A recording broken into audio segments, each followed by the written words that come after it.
Gentlemen, excellent to be back with you on MGTOW Money. Today's topic, 63% of millennials regret this. Before we get to that, thanks to the ongoing support from the Patreon investors in this channel, and thanks to the supporters who bought me a cup of coffee via PayPal, Bitcoin, based upon the last video. Men, see the video description today. Become a supporter of this channel. On to today's topic, 63% of millennials regret this. And before I get into today's topic, if you get any background noise, by the way, men, I am traveling over the next several weeks, so just bear with me. I got a pop quiz for you guys. Ever done something you regret? Well, 63% of millennials evidently regret this. And by the way, look in the video description. I'll include a link to this article that reflects this. And, I'm not talking about the 63% that regret getting married. That's probably actually about 80%, especially if they're men. Specifically, a lot of millennials regret purchasing a home, buying some sort of residence. And of course, why becomes sort of begs the question. This is, quote, the American dream, right? And of course, the sequence is you get a good job, you get married, and you buy a home. And you'll end up with a happy life, right? All right. Well, again, according to this survey, one of the biggest reasons why so many millennials are unhappy about buying a home is specifically unexpected expenses and maintenance, etc., ongoing maintenance and so on. And speaking as a single man from my own personal circumstances for the past 25 years, I'm going to give you, my MGTOW brother, 3 specific reasons why you should not be buying anything, and I'll include real estate, but do not buy anything that you cannot easily fit into the inside of your automobile. Let me get into it. 1, your greatest asset, as I've mentioned in the past, is your mobility. You can get up and move. A MGTOW can move at will. He can go anywhere. He can do anything. He has something called freedom. He has flexibility. He can go there. He can go somewhere else, or he doesn't have to go anywhere. He can start a business. He can work a job. He can do neither and just choose to do something else. Who knows? He can do several gig economy type work, etc.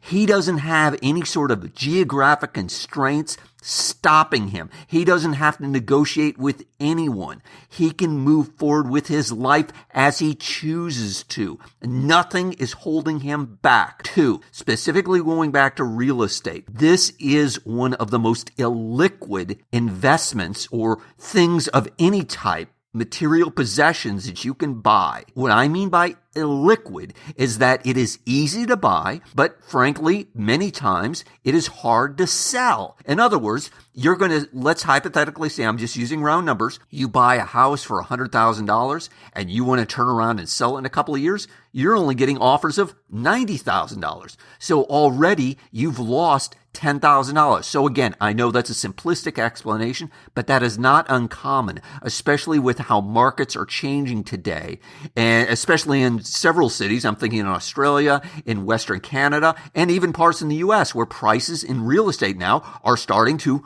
fall, just like we saw in 2008, 9, 10, 11, and 12. Again, you not only need to think about what did you pay, but again, when you're selling, you're going to inevitably incur commissions to sell, fees to sell, expenses, some sort of taxes to sell, etc.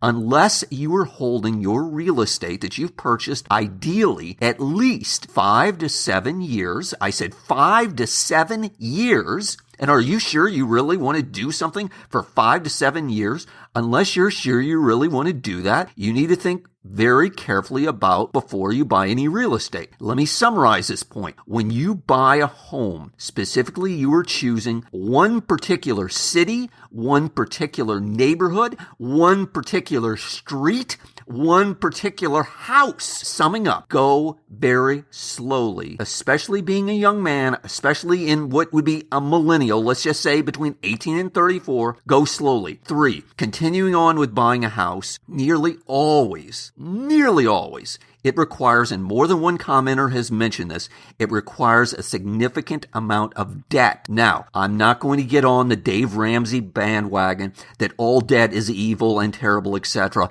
I've spoken enough in the past about debt before.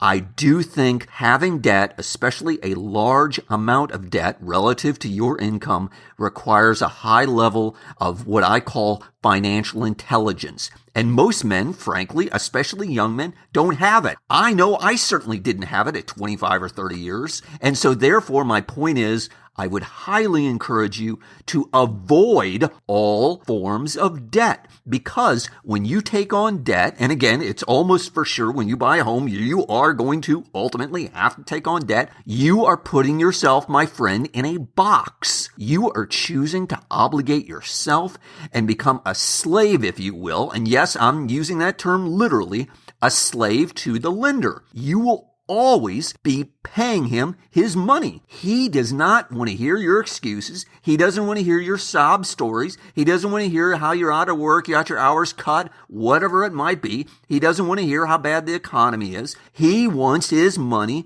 every single month. And not only does he want it every single month, he's going to want it for years. Plural. He's probably going to want it, as many times people do, they will take out a 30-year mortgage. So at age 25, you start paying, you're not paid off on that mortgage. You just make the monthly payments till you're 55 years old. Finishing this particular point. Yes, some debt can be extremely valuable. I know at least one commenter here who has done tremendously well using leveraged debt, using real estate debt to make a lot of money. And so it can be done. And Robert Kiyosaki, I've referenced him numerous times, highly advocates this. However, specifically, I'm talking about the typical man who's purchasing a single family residence, who's taking out that 30-year mortgage. Again, extremely common.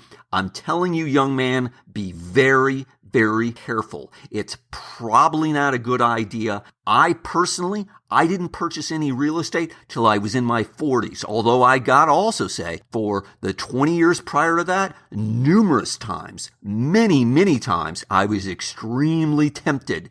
But fortunately, I wised up, or circumstances changed, etc., and I didn't do it. Here's the bottom line. Don't take on debt, because ultimately for a lot of people, for most people, for 4 out of 5 people, it'll ultimately be a ball and chain around your leg. Let me finish this topic by saying, men, don't throw away one of your most valuable assets so easily and quickly in life. Again, one of your biggest assets, as so many men keep referencing, I'm a MGTOW and I've got freedom. Let me just tell you, you're not going to have freedom if you've got a tremendous amount of debt. I don't care if you're a MGTOW or not. If you've got a tremendous amount of debt, you are not free, my friend. I'm talking to men who are MGTOWs, who want true financial freedom to move forward with their lives, to do what they want, with whom they want, when they want. Gentlemen, as always, hit the like button if you found this profitable.